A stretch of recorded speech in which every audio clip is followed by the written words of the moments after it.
Hi, you're watching Hexus TV and welcome to one of the last parts of the Pacify Your PC series. Paul is with us yet again from Quiet PC, and we've come up to Quiet PC's headquarters to have a look at what you can do when you want to go a bit further than air cooling. Is that right? Yes, correct. Yeah, so you've got this beast here.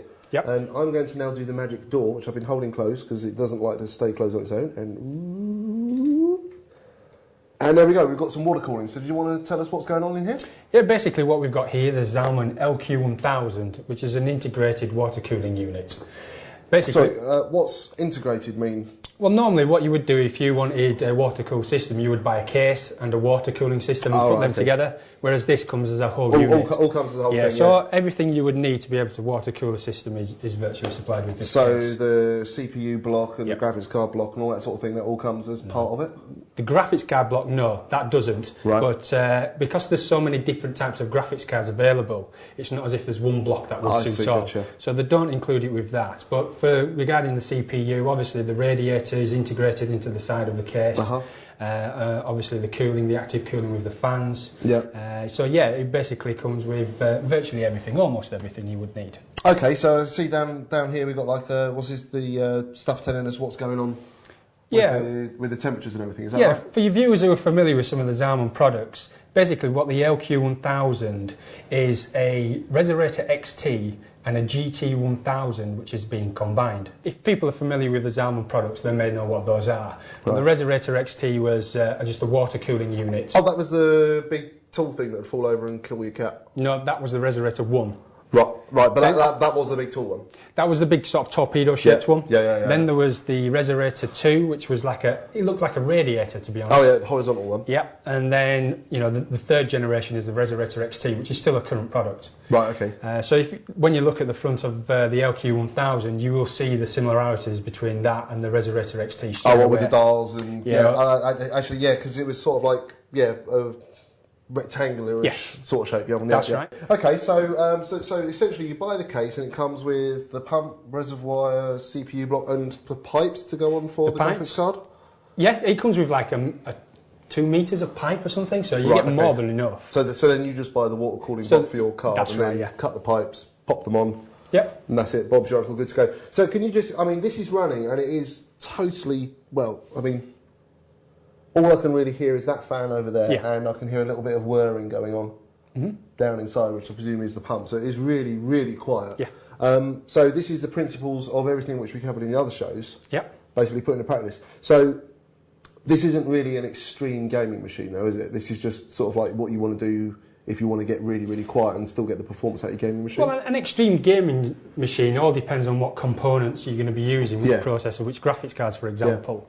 That would determine whether it's extreme. It's not necessarily what you're using to cool it with. Yeah. So depending on what you're putting inside would obviously determine that. Okay. But this particular system is more than adequate to cool any sort of products on the market. So basically, if we said we wanted to go i7, and we wanted to go for 4870 X2s, provided you can get like the cooling block for the 4870 X2s, and then the CPU block, I presume, is a standard sort of like mount, and then it's just the bracketing to hold it onto the CPU. That's going to be the important bit. Yeah. Now, one concern obviously I do have with water cooling is leakage.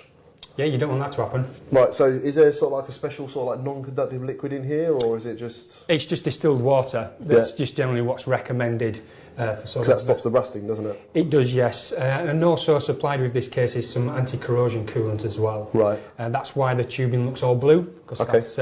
Basically, that's got the coolant inside. Oh, I thought it was like special UV stuff or something like that. Well, you can put that in if you want. Yeah. It's no problem at all. But then you're not going to see it anyway, because when it's closed up, you're not going to see anything, are you? Absolutely not. Yeah, okay. All right, so who would be looking to buy one of these? Would this be sort of like, your I want ultimate performance type gamer, or I want it to be really quiet and not ever have to worry about it? Yeah, quite easily, yeah. The sort of customer who wants as good a system as, money can buy to an extent. They want the best graphics card, best processor, so on and so forth, but they also want to keep it as quiet as they can. Yeah.